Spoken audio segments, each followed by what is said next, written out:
Ang ikatlong linggo ng karaniwang panahon ay kilala bilang National Bible Sunday. Ang Biblia ay hindi parang libro ng mga hula na nagsasabi ng ating kapalaran. Hindi rin ito katulad ng mga bestseller ng mga libro na makikita natin sa mga bookstore. Ang Biblia ay ang salita ng Diyos. Ito ang aklat na kung saan na ipinahayag ng Diyos ang kanyang pag-ibig at katapatan sa tao, sa pagbibigay sa atin ng kaligtasan. Sa mabuting balita, makikita natin kung paanong nangaral si Jesus ng buong sigasig. Ito ay nagpapakita na ang buong misyon ni Jesus ay nakaugat sa pangangaral ng salita ng Diyos. Bago ang kanyang mga himala, bago ang kanyang mga pagpapagaling, may salita munang binigkas ng una. Ibig sabihin, ang pagbabago ng buhay ay nagsisimula sa pakikinig sa salita ng Diyos. Kung hindi tayo nakikinig, mahirap magbago. Kung hindi natin binubuksan ng ating mga Biblia, mahirap ding mabuksan ng ating mga puso. Ang Biblia ay ang pangangaral ni Jesus sa atin sa kasalukuyang panahon. Ang tanong sa atin ngayon ay may oras ba tayong inilalaan sa pagbabasa ng Biblia? Baka naman may mga tag price pa o mga presyo pa na nakadikit sa ating mga Biblia at hindi natin natatanggal ito dahil hindi natin nagagamit ang mga ito.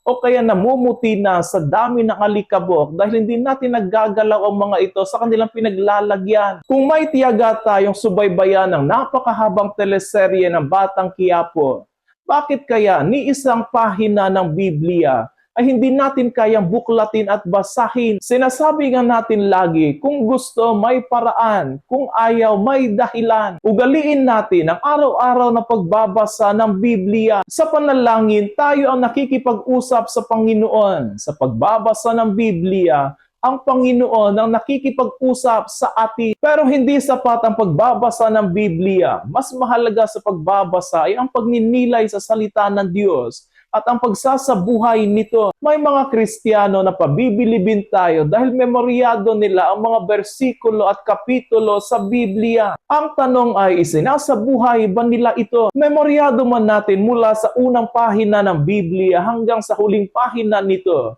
Kung hindi naman natin pinagninilayan at isinasabuhay ito, ay para lamang itong wangwang na nag-iingay na walang mabuting nagagawa sa kaligtasan ng ating kaluluwa. Basahin, pagnilayan at isabuhay. Ito ang mga paraan upang tunay tayong matawag ng mga Kristiyano. Ang hamon sa atin ngayon ay, kailan ba natin hinayaang kausapin tayo ng Panginoon? Kuhanin natin ang ating mga Biblia, basahin natin ito, at hayaan natin baguhin tayo nito.